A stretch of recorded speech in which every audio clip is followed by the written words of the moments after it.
promoter is responsible for trying to make the fan engagement happen. They have to create a buzz about the event with the purpose of getting people to attend. An effective promoter has to have the ability to come up with the creative product ideas that will sell. Fan engagement throughout the organising and staging of any festival is crucial. Fans become engaged as soon as the artists are announced, right up to the artist performing, as demonstrated in the clip shown now taken from Reading Festival and the clip shown earlier from V Festival. Not only does fan engagement create the festival's atmosphere, it creates the experience. As I mentioned earlier, promoters are responsible for making this engagement happen with festival goers and fans. The growth of social media has allowed more and more people to have their say about live music. There still remains a disconnect between the promoters and fans.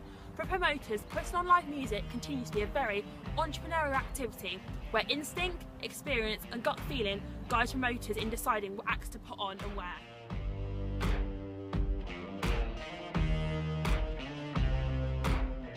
Two of the main features of any successful festival is the attendees and the promoters who decide upon the lineup.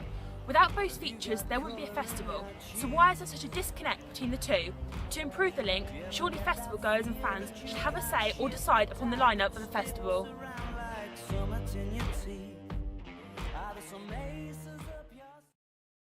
Yes, I would like a choice because I go to see certain bands, but then next thing it allows me to see more bands, new bands. I don't think we should decide on the lineup of the festival because I like the element of surprise and it builds up excitement on the weekend of the event.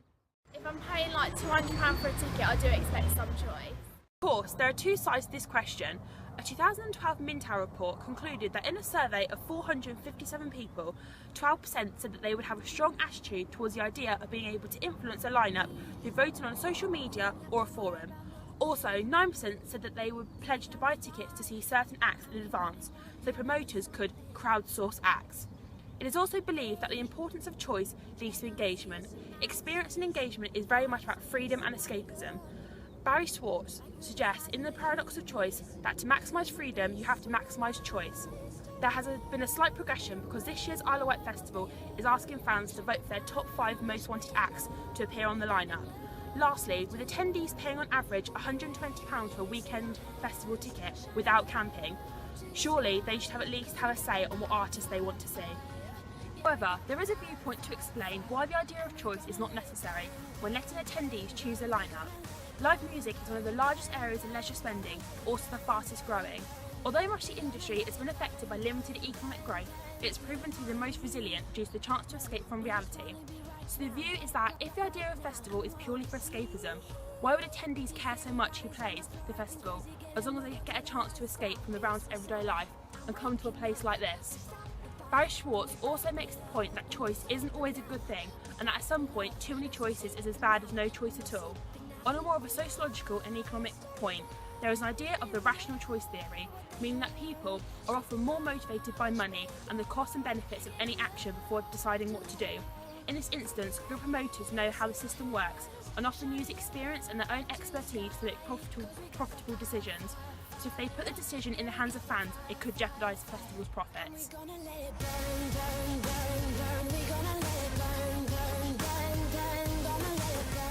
Do you think festival attendees should have a say and decide upon the lineup of festivals rather than promoters? I think generally the promoters will get it right with the headliners. I really think it'd be a good idea for the promoters to have some insight from the fans on the smaller stages from what they would want to see. Do you think promoters would benefit from this move, or do you think it's best left to the professionals? I think the promoters would always say it's best left to the professionals, but I always think some input from the audience that are actually paying out for the tickets is good, and I think they would benefit from that. Lastly, do you think festivals' profits would benefit? With the major festivals, they're generally sold out before the first band goes on stage, so profits are maximised anyway that way. But I think with the smaller festivals, sometimes I think they would benefit from that because they'll sell more tickets.